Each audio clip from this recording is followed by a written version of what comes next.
Bismillahirrahmanirrahim. Assalamualaikum warahmatullahi wabarakatuh. Wassalli ala rasulil amin wa ba'd. Pada kesempatan ini kita akan melakukan praktikum ya, sekaligus simulasi untuk pengenalan. Jadi ini adalah materi pengenalan terkait dengan aplikasi audit dengan aplikasi Atlas ya, yang dikeluarkan oleh P2KP P2PKP ya, Pusat Pembinaan Profesi Keuangan, Kementerian Keuangan ya, yang tentu nanti untuk pendalaman dan praktikumnya nanti kita di pertemuan sesi selanjutnya dan topik perkuliahan selanjutnya ya, untuk pendalamannya. Nah, tampilan dashboardnya ya, yang pertama ini adalah Atlas seperti ini. Nah, kita klik yang ada tulisan Atlas ini. Nah, kita akan dihantar ke tampilan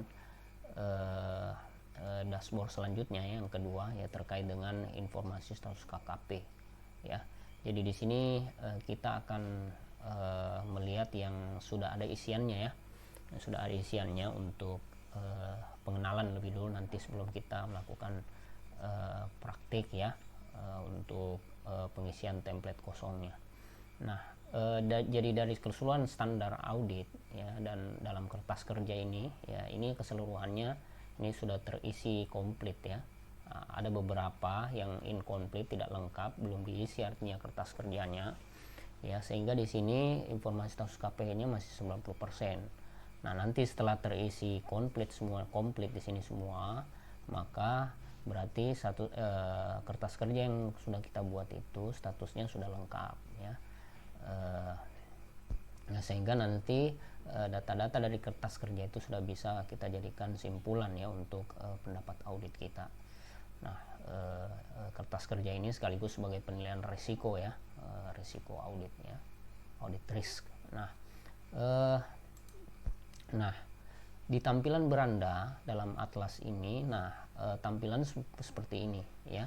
Jadi di sini ada beberapa isian ya, yang kalau dia bintang 3 berarti dia inputnya adalah manual ya. Artinya isiannya manual, diketik langsung oleh pengisinya ya. Kemudian kalau tanda bintang 2 berarti kita bisa memilih ya dari beberapa opsi yang memang terkait dengan isiannya ya. Kemudian kalau bintang 1 dia otomatis ya, sesuai data-data yang telah kita isi secara linkage, nantinya terisi secara otomatis setelah kita isi beberapa isian tertentu. Nah, untuk yang pertama ini tentu identitas auditornya ya. Biasanya kalau KAP ya tentu di sini adalah KAP-nya ya kan. Nah, kemudian nama akuntannya. Nah, tentu yang menjadi catatan di sini nantinya Atlas ini ya, karena dia sifatnya belum online ya, real time, maka tentu disesuaikan ya dengan nama pembuat kertas kerjanya nanti ya. Jadi nanti isian-isiannya itu memang harus diisi oleh beberapa tim auditor ya, sesuai dengan penugasan auditnya. Kemudian nanti ada yang satu orang melakukan kompilasi ya dalam satu kertas kerja, sehingga nantinya hasil akhirnya bisa disatukan ya, di rekap ya oleh satu orang dari anggaplah misalnya 3 orang auditor yang melakukan kegiatan audit ya, satu orang melakukan kompilasi ya dari data-data yang diisi oleh auditor-auditor yang ditugaskan tadi itu ya. Nah, di sini ya sudah terisi. Nanti ini akan terisi otomatis sesuai dengan susunan tim perikatan yang melakukan audit itu. Kemudian di sini nama klien ya. Di sini dicontohkan PT Kertas Makmur yang ditulis manual, alamatnya, nomor teleponnya, nomor NPWP, dan sektor usaha klien ya. Karena sektor usaha klien di sini dia hanya ditandai dengan bintang 2, maka kita pilih di sini sesuai dengan status badan hukumnya ya, dia sektor usaha apa ya, apakah dia perdagangan. Nah, tentu nanti akan juga menentukan ini ya dari penentuan resiko-resiko bisnisnya ya toh. Nah, dari status, selain dari status badan hukum ya, juga tentu kegiatan-kegiatan usahanya ya. Sebagai contoh misalnya perdagangan dan jasa, Kalau dia perdagangan tidak go public, ya tentu lebih berisiko perdagangan dan jasa yang go public itu, ya kan begitu. Nah, ini untuk status kepemilikan kliennya ya di sini ya. Seperti yang saya kemukakan tadi, antara go public dengan non go public ya, BUMD itu punya masing-masing risiko, disesuaikan saja dengan isiannya. Nanti bisa Anda melakukan praktik dengan data-data keuangan ya yang terkait dengan perusahaan-perusahaan yang Anda bisa akses di idx.co.id sebagai simulasi Anda ya. Nah, kemudian tahun buku ya, tahun buku ya Anda tulis manual, tentu kita dicontohkan di sini 1 Januari sampai akhir periode pembukuan ya. Kemudian di sini 2018 dari 31 Desember. Perikatan pertama ya atau perikatan berulang. Nah, ini tentu akan menentukan nanti derajat resikonya, audit risknya ya. Kalau perikatan pertama tentu resikonya lebih tinggi, kalau perikatan berulang ya tentu resikonya sudah agak berkurang ya. Maksudnya ini ya, maksudnya perikatan berulang oleh tim auditor yang sama ya. Kemudian jenis perikatannya audit atas laporan keuangan ya. Ini pilihannya tentu hanya satu. Memang Atlas ini hanya spesifik untuk ini ya, financial audit. Kemudian standar auditnya. Nah, jadi di sini satu saja pilihan karena sesuai dengan SPAP ya. Nah, untuk standar akuntansi klien, nah di sini kita bisa memilih ya. Tentu kalau SAK umum konvergensi IFRS, nah ini juga sangat menentukan ya dari segi resiko bisnisnya nanti, resiko auditnya juga ya. Jadi nanti kalau misalnya SAK etap ya dipilih SAK etap ya, kalau EMK syariah ya disesuaikan. Jadi ini setidaknya menjadi cerminan juga bahwa SAK sebagai pedoman akuntansi ini, nah ini menentukan juga ya derajat risikonya. Nah, seperti itu untuk halaman beranda ini isiannya. Nah, untuk yang selanjutnya ya kita bisa pilih ini ya di antara dua ini ya untuk melihat bagaimana langkah-langkah selanjutnya. Jadi kalau audit cycle ya, untuk audit cycle ini sebenarnya pengelompokan ya dari tahapan-tahapan audit, mulai dari risk assessment, risk response ya sampai reporting ya. Kemudian data untuk jadikan sebagai data laporan auditor ya, namanya auditor eksternal ya. Untuk di audit cycle sendiri ya, audit konten ya, ini sebenarnya isinya sama saja ya, tahapan-tahapannya dengan yang ini ya, dengan audit cycle. Jadi untuk konten ini dia lebih terinci dalam kegiatan-kegiatan yang akan kita lakukan nanti secara bertahap ya. Nah, kalau di sini kita bisa lihat indeks ya, pre-engagement ya, tentu hal-hal yang kita harus konsolidasi, validasi ya terkait dengan auditi kita dan terkait juga dengan tim perikatannya ya, tim auditornya ya, sebelum kontrak audit itu dilakukan, sebelum kegiatan audit itu dilakukan, maka ini harus di-clearkan. Kita tidak bisa mengisi data-data di sini secara benar jika ini belum diselesaikan. Demikian juga yang ini, demikian juga yang ini ya. Barangkali kita bisa mulai dari indeks A1110. Nah, di sini ada analisis resiko ya terkait dengan penerimaan dan keberlanjutan hubungan dengan klien. Jadi artinya seorang tim auditor atau kantor akuntan publik atau auditor di situ harus memastikan unsur-unsur yang ada dalam isian ini yang nanti akan menentukan derajat apakah kita akan melakukan menerima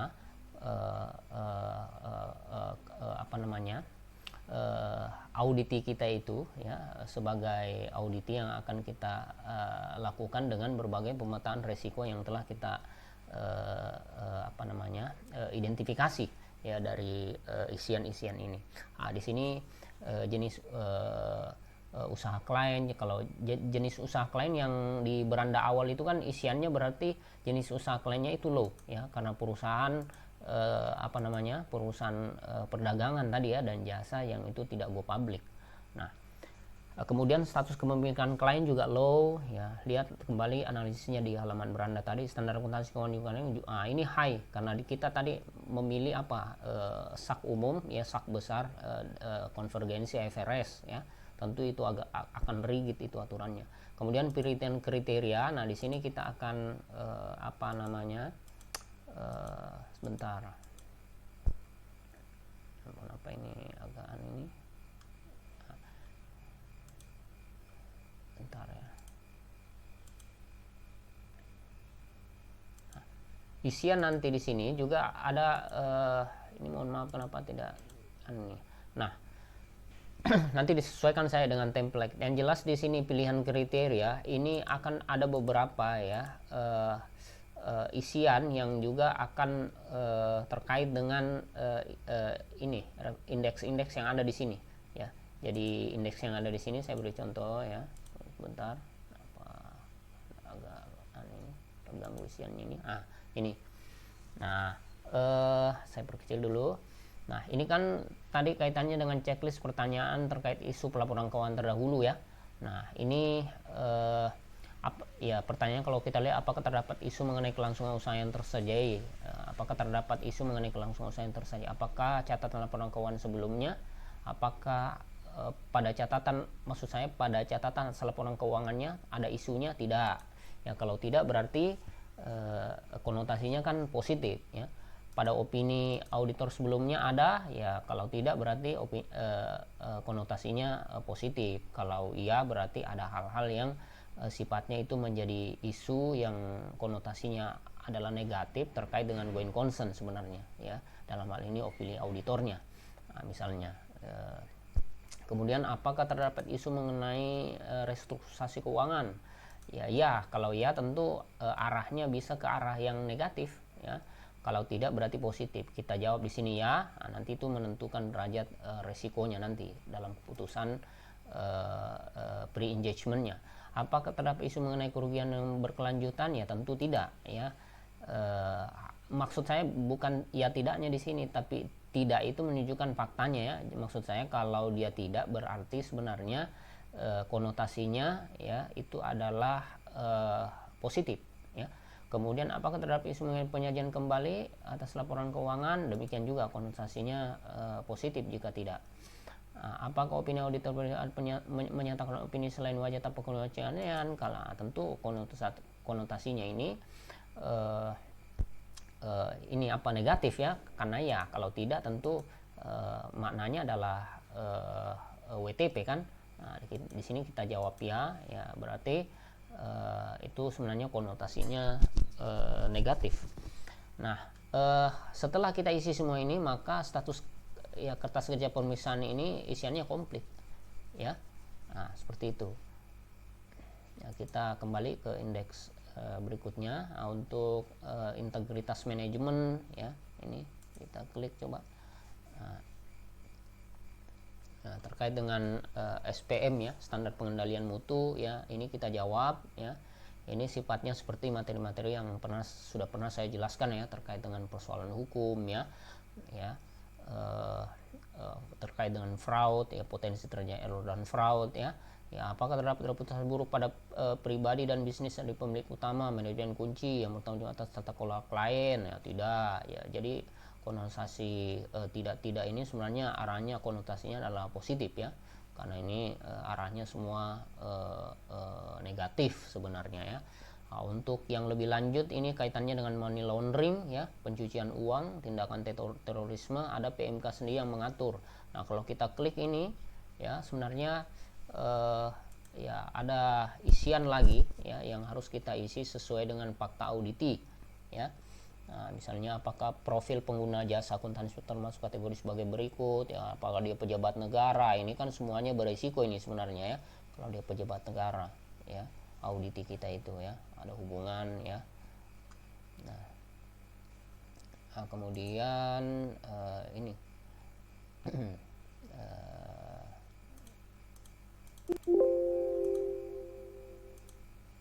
bentar, kenapa nggak mau ini? Nah, ini.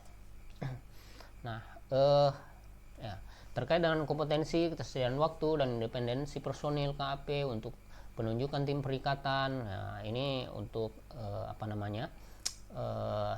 resiko audit dan standar audit ya, untuk SPM-nya ya, standar mutunya. Nah, ini tadi isian ini yang terkait dengan beranda tadi, itu kaitannya dengan komposisi tim auditornya ya. Karena isian ini maka tadi tampil di beranda ya, di beranda sini ya kan.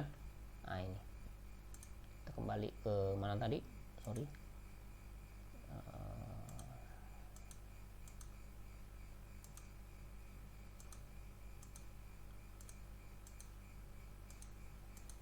Ini ada apa ini, klik ini. Nah, ini ya, ini tadi ya. Jadi bisa dilengkapi dengan lampiran dokumen kompetensi, ya, ketersediaan waktu ya. Nah, kemudian di sini ada lagi isiannya. Nah, ini harus diisi ya, harus diisi nih, analisis kompetensi personil ya. Nah, ini kita tuliskan ya. Ini kompetensi personel KAP ini otomatis ya. Kalau di sini kita isi tidak memadai, maka ini menentukan ya isian kompetensi personil KAP. Ya, tentu konotasi memadai itu adalah positif kan. Nah, kalau misalnya ada yang tidak memadai, perlu diupdate, dia akan ter-exclude sendiri, dikeluarkan dari tim komposisi yang memang hanya membutuhkan derajat kompetensi yang dibutuhkan ya, untuk mengurangi risiko ya kan begitu. Nah, itu ya. Jadi Anda ini scroll ya, memadai tidak memadai terkait dengan pengalaman ini ya, isiannya, terkait dengan pemahaman terkait dengan entitas ya, pemahaman standar auditnya ya, pemahaman peraturan relevan terhadap dengan klien ya, auditinya maksudnya ya, pemahaman teknologi informasi yang relevan dengan klien, pemahaman standar akuntansi keuangannya ya, kemudian pemahaman kebijakan prosedur dalam KAP ini ya, aturan internal auditornya ini ya, KAP-nya. Nah, itu kemudian selanjutnya ini analisis ketersediaan waktu personil KAP terkait dengan rencana perikatan ya. Nah, ini juga demikian seperti tadi ya, tidak ya, cuti ya, tentu pada saat melakukan audit dia akan cuti ya, ini konsekuensi ini bisa berpengaruh ya, adanya batasan waktu kan ya, dia resign pada saat akan bekerja, di PHK ya, akhir masa kerja ya, perikatan lain, ada perikatan lain ya. Kalau ada perikatan lain ya, bisa membatasi aktivitas dia itu dalam kegiatan audit di tempat lain juga kan begitu. Jadi kalau kita isi tidak tentunya ya, dan seterusnya ya. Nah, kemudian nah di sini rekapannya ya. Nah, ini bisa kita lihat juga analisis independensinya. Nah, saya kira itu cukup untuk kompetensi, ketersediaan waktu, dan independensi personel KAP-nya. Nah, kemudian selanjutnya ini kita akan diberikan informasi sendiri oleh atlas ini bahwa tingkat resiko penerimaan dan keberlanjutan hubungan dengan klien ini tinggi ya, ini tinggi. Nah, artinya apakah kita akan menerima atau melanjutkan hubungan dengan klien, maksudnya melakukan kontrak untuk kegiatan auditinya ya, maka kita jawab ya. Jadi kalau kita jawab ya, sebenarnya kita harus memberikan alasan di sini ya, jika diperlukan ya. Nah, kemudian kita langsung masuk saya di template laporan keuangannya. Nah, sebenarnya begini, kalau saya kembali ya ke sini tadi ya. Sebenarnya kalau kita sudah isi ini ya, ini nanti kita klik ini, ini sering gangguan ini ya, klik ini, ini laptop saya barangkali ini ya.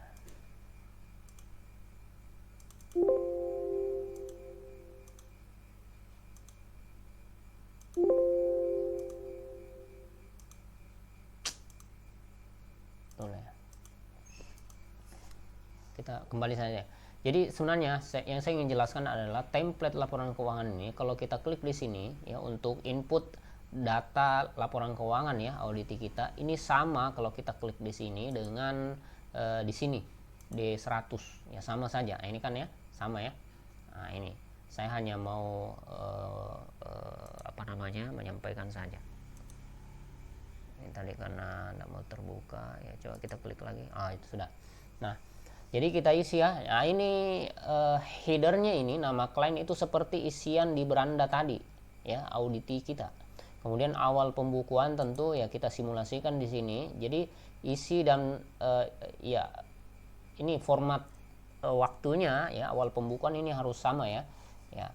Awal pembukuan Januari ya, kita simulasikan 18 Januari ya. Kemudian kalau ada periode interim boleh juga kosong ya, ada periode interim. Kemudian periode berjalannya ya tentu di akhir ya, periode 31 Desember 2018 sesuai dengan awal pembukuan. Periode pembandingnya ya tentu minus satunya ya 2017 ya. Kita isi template kosong ya, kita asumsikan begitu, baru kita klik ini. Nah, ini kita asumsikan sudah ada isinya ya, karena yang kita kerjakan ini dalam simulasi ya toh. Nah, tunggu dulu sebentar. Nah ini ya. Nah inilah nama-nama akun ya yang perlu kita isi sesuai dengan form atau akun-akun pada auditi kita. Dalam hal penomoran ya, nanti bisa kembali dibaca di modul ya. Ini tidak boleh salah. Jika salah nanti statusnya tidak akan komplit dalam isian kertas kerja ya. Nah, jadi seperti ini paling tidak ya, ikuti saja ya. Jadi makanya harus menyesuaikan ya dengan atlas sendiri ya. Untuk nama-namanya ini ya, ini yang bisa diedit ya, bisa diedit di kuning ini ya, yang di bagian hijau ini semua tidak boleh diedit ya. Nah, ini tentu setelah data keuangan itu kita dapatkan ya, akunnya misalnya kas kecil ini. Nah, ini isiannya di sini, input angkanya ya toh ya. Nah, nanti angka pembandingnya juga di sini otomatis ya. Ya, otomatis dia.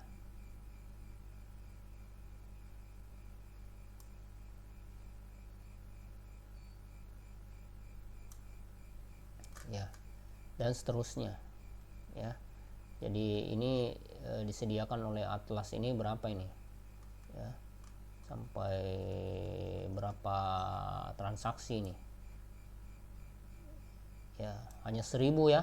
Jadi kalau lebih dari ini ya berarti tidak bisa memang ya. Inilah keterbatasan atlas sebenarnya ya. Ya, jadi memang kan atlas tidak dipersiapkan untuk perusahaan besar ya, hanya untuk perusahaan kecil dan menengah ya. Nah, kemudian setelah Anda isi ini ya, kemudian Anda pilih ini mapping group. Jadi ya, kesalahan di sini nanti akan mengacaukan soal pemetaan nama-nama akun itu ya. Nah, jadi tentu ya Anda harus paham ya posisi saldo normal ya, dan kategorisasi aset di sini. Ini penting ya. Kategori aset, kemudian kelompok akunnya ya. Kalau kas kecil itu kelompok akun apa ya, tentu bukan aset tidak lancar tapi dia aset lancar. Nah, itu menentukan juga dan seterusnya. Saya kira ini dasar sekali ya, jadi pemahaman akuntansi dasar Anda dan intermediate ini harus kuat. Nah, kemudian header akunnya juga di sini lebih spesifik lagi ya toh. Di sini. Tapi sebenarnya menjadi catatan juga, ini bisa dikelompokkan ya. Bisa dikelompokkan ya, misalnya seperti ini, kas kecil dan Bank Mandiri ini dalam beberapa kasus bisa dikelompokkan ya, kalau memang sudah terlalu banyak. Nah, dalam default default akun ya, tentu ini Anda harus tidak boleh salah juga ini, karena menentukan ini nanti ya debit kreditnya ya. Nah, itu saya kira singkat saja kalau ini. Kemudian ya saya kira itu saja untuk isian-isiannya ini. Selanjutnya, nah di sini sebenarnya kita bisa melakukan penambahan ya, penambahan header akun ya, dengan mengklik, saya ulangi tadi ya, header akun ya, ya sesuai apa yang kita butuhkan ya, header akunnya dengan mengklik ini ya. Ya, ini header akun bisa kita tambahkan di sini. Tapi ini jangan dihapus ya. Jangan menghapus seperti ini, saya tidak cocok misalnya Anda hapus, nah itu bisa jadi masalah nanti. Karena ini kan linkage ya dengan formula khusus ya, yang sudah disiapkan Atlas. Demikian juga ini ya, nanti kalau Anda hapus ini bisa bermasalah rumus-rumusnya. Itu ya.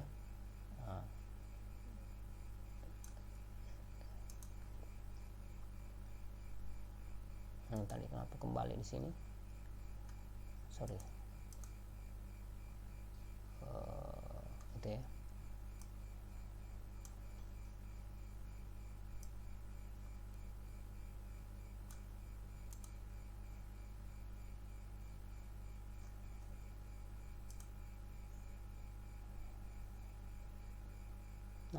Saya kira untuk pertemuan singkat ini ya, kita mungkin tidak semuanya ya melakukan tahapan-tahapannya. Itu saya kira nanti bisa kita lanjutkan dalam session materi dan topik atau mata kuliah yang lain ya, dalam audit, khususnya kontestasi auditing ya. Nah, di sini ada lagi isian ya yang lebih rinci, masih pre-engagement ya, kaitannya dengan alokasi jam jasa ya. Saya ulangi ya, ini A120 alokasi jasa dan perencanaan lain ya. Nah, di sini ya kita mulai dari sisi jam kerja ya, rencana jadwal pelaksanaan audit yang telah disepakati ya, mulainya kapan ya toh, kemudian akhirnya kapan ya, jumlah harinya ya berapa hari ya toh, ini 74 hari. Nah, ini otomatis ini ya, kalau seperti ini ada masalah sebenarnya, jadi Anda harus melihat kembali buku panduan ya. Itu kan penanggalan, apalagi kalau di aplikasi Excel misalnya, itu kan ada misalnya apakah bulannya duluan baru tanggal baru tahun atau sebaliknya ya toh, ini harus sesuai format ya. Kemudian jam kerja mulainya jam berapa ya, ini akumulasinya, ini antara ini dengan ini akumulasinya 74 hari ya. Kemudian jam libur ya kalau ada ya, artinya jam hari libur sesuai penanggalan biasanya ya, Sabtu Minggu ya misalnya. Nah, dari total kegiatan audit dan 74 itu ada jam libur 17 hari ya. Kemudian jam istirahatnya jam berapa, jam pulangnya jam berapa, itu jam efektif per hari itu 77 jam, sorry. Kemudian akumulasi jam efektif selama kegiatan audit itu ya, jam efektifnya ya 392 jam ya, itu otomatis ya, otomatis dihitung oleh Atlas ya. Demikian juga ini isiannya ya. Nah, untuk alokasi rencana kerja aktual ya, nanti di sini bisa disesuaikan pengisiannya sesuai dengan format yang ada ya. Kemudian ini ya, pengisian resiko penerimaan dan keberlanjutan klien tinggi ya. Di sini tentu harus kita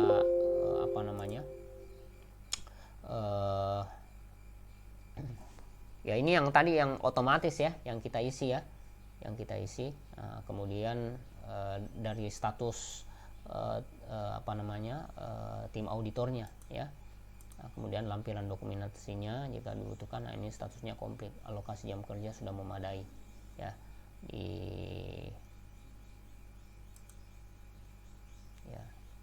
Saya kembali ke sini, surat perikatan.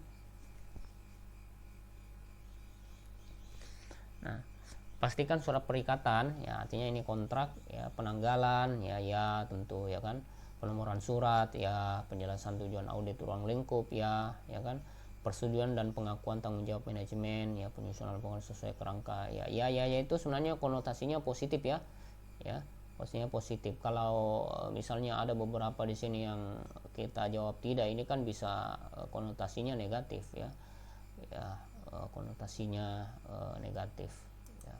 Misalnya ini ya, katakanlah tidak, nah, itu kan muncul di sini surat perikatan tidak memadai ya kan. Nah, itu jadi statusnya komplit kita isi ya.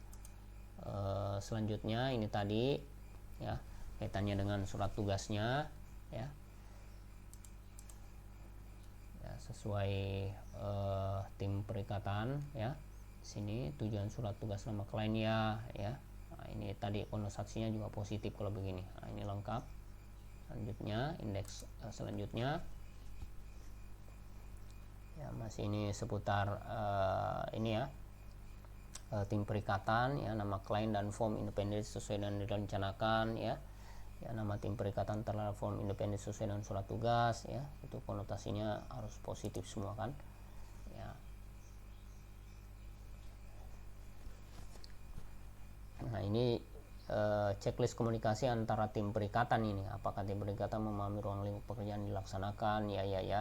Saya kira ini kita sudah jelaskan ini di pertemuan selanjutnya, teori-teorinya ya, konsep-konsepnya ya. Nah, kemudian ini kita klik prosedur audit ya, saldo awal dan konsisten penerapan kebijakan akuntansi ya. Membaca laporan keuangan terkini dan laporan audit tertentu jika ada informasi yang dengan saldo awal melakukan satu atau lebih ya. Terdapat review kertas auditor pendahulu ya jika laporan keuangan tahun lalu telah diaudit ya. Nah, ini ya tidaknya di ini menentukan cek saldo awal memadai atau tidak ya. Ya, karena ini kita jawab tidak, maka itu berdampak ya. Kita jawab tidak, maka dia berdampak tidak memadai ya.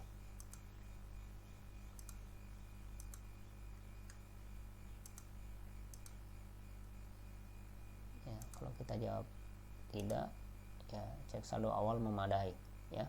Apakah saldo awal mengandung salah saji yang material ya? Kalau tidak, konotasinya justru positif ya kan, karena ini konotasinya negatif pertanyaannya ya kan. Kalau ini tadi melakukan prosedur audit spesifik untuk memperoleh bukti yang terkait dengan saldo awal, kalau kita jawab tidak ya, maka cek saldo awal tidak memadai ya. Dia sebaliknya ini pertanyaannya. Nah, karena ini statusnya komplit ya, sudah. Berikutnya, nah ini kaitannya dengan tingkat materialitas ya. Nah, untuk penentuan tingkat materialitas ini ya, sebenarnya ini ada dokumen atau konsep baku ya. Ya, saya kira nanti untuk materi selanjutnya ya, untuk tingkat persentase yang istilahnya rule of thumb ya, rule of thumb ya, dengan berbagai pertimbangan secara konsep, praktek faktual kegiatan audit selama ini ya, untuk tingkat materialitas ya, termasuk juga pertimbangan auditor judgment ya, fakta-fakta audit selama ini ya.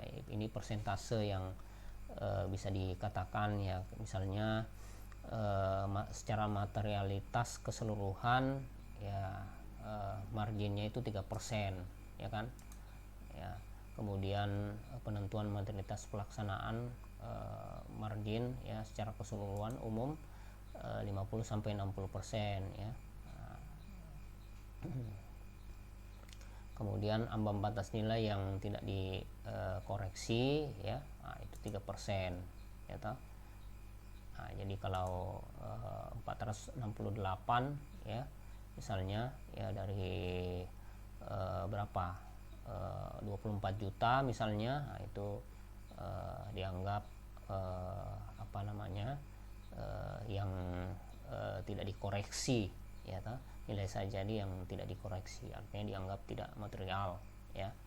Nah, itu untuk saya kira termasuk materi tingkat lanjut untuk kaitannya dengan kertas kerja ya. Nah, ini isian selanjutnya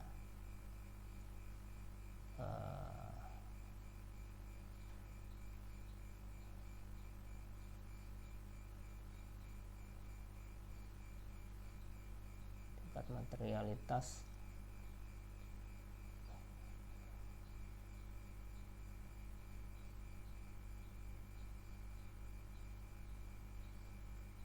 ya. Saya kira itu dulu untuk aplikasi penerapan Atlas ya. Kita sampai di pre-engagement dulu ya. Untuk materi-materi selanjutnya saya kira untuk topik-topik dan mata kuliah selanjutnya dan pertemuan berikutnya saya kira cukup demikian. Assalamualaikum warahmatullahi wabarakatuh.